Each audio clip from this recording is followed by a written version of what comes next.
Matter can be classified by its physical traits.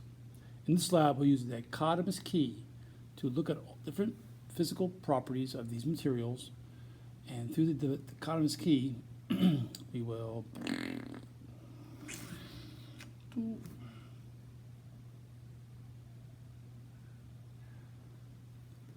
Matter can be classified by its physical traits. In this lab, we will use a dichotomous key to classify each of these physical materials by analyzing their traits. In a dichotomous key, you're given a choice of two answers from a question, and they're yes or no. You follow the path down through the dichotomous key, and it will guide you down narrower and deeper into the three. We know that matter can be classified by its physical traits.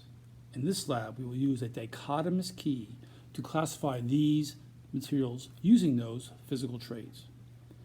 The dichotomous key allows you to answer questions in a yes or no fashion, to work yourself down through the table, narrowing your scope into a more specific trait and a classified part of matter. Let's get started. Let me show you how to do the lab with a dichotomous key. You'll take each of the materials, and you don't have them, so I'm going to have to show them to you. Take them in order, 1 through, I think it's 12. And you look it over a little bit. I'm going to show you each of them up close so you can get an idea what's inside of it. Its composition, color, makeup, okay? Number 1. And then, so you have an idea what it looks like. Let me show you on the key. Well, actually, before we do the key, let's go show you what data you are collecting. On the second page, it says here what everything is on the left, the gravel, sugar. Again, there's number 1, right? It's gravel. Now, they ask you, what is it? Well, it's gravel. But no, we want to know what classification is it. So that's the thing you'll get to at the end of the dichotomous key, at the end. How you get there is what we call the justification. The steps you take are the justifications to get to what it is. So now you're probably more confused. But let me show you how this works. So again, we have this material. I'll go back to the dichotomous key and I'll show you what we got to collect. So you start at the top. Every one of these starts at number 1.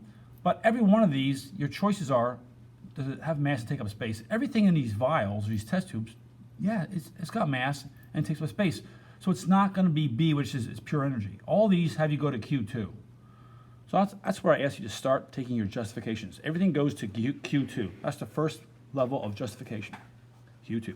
Q2 says the contents of the vial have a variable composition. Oh yeah, man, these rocks are white and gray and brown, so it's variable. So it says go to mixture, Q3. That's the second step of my justification, Q3. So I've gone Q2, Q3.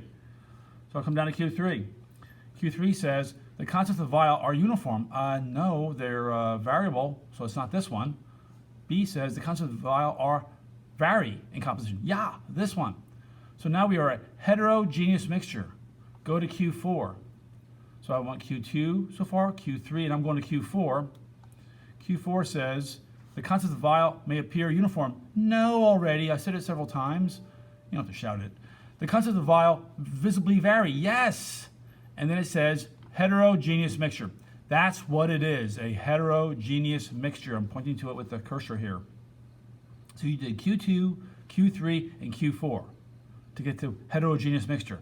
So we come down here and you write in the space heterogeneous mixture. You type it here. Over here you type Q2, Q3, Q4.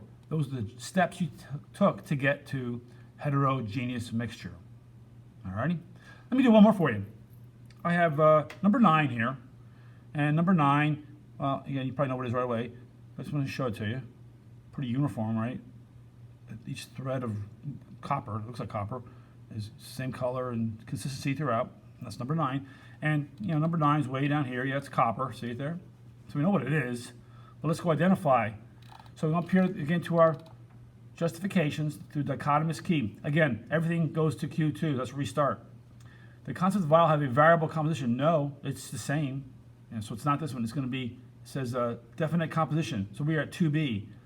So it says now go to Q6.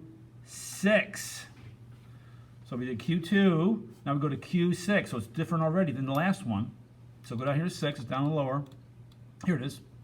The substance in the vial is made up of a single type of atom. Yeah, copper is a single kind of atom. This is an element.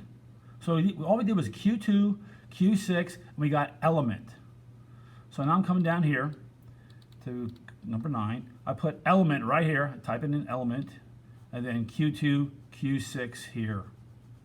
Okay, and that's how you do dichotomous key. And you'll be doing the rest. I will show you video of each of these close up, and you'll pause as you go and then try to do the key and then come back and watch the next one.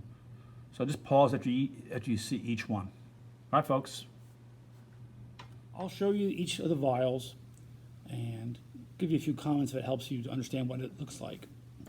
And you should pause it after each vial so you can go through the dichotomous key on your own. Here's number 2, white, kind of a grainy substance. Okay, I'm trying to keep the glare down, it's not always working.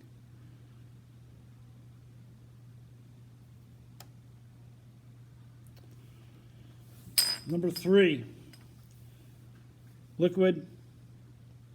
You can see some sediment in the bottom. Shake it up, kind of dissolves again. Cloudy material. Number 3. Number 4, yellow powder. Okay.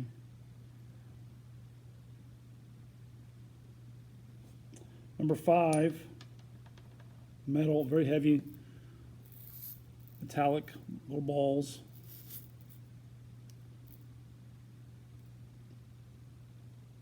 Number 6, what's left of it, a mixture of different types of little spheres.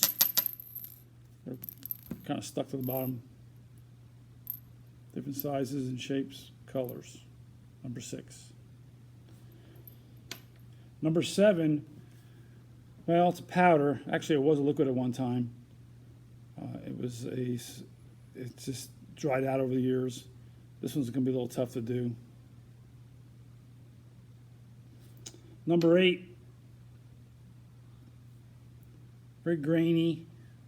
Color is not consistent. You see some lighter and a few darker specks in there, little grains.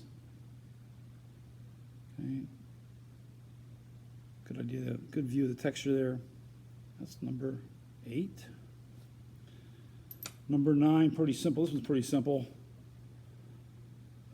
Metallic strips, unique color. Hopefully that one's self-explanatory.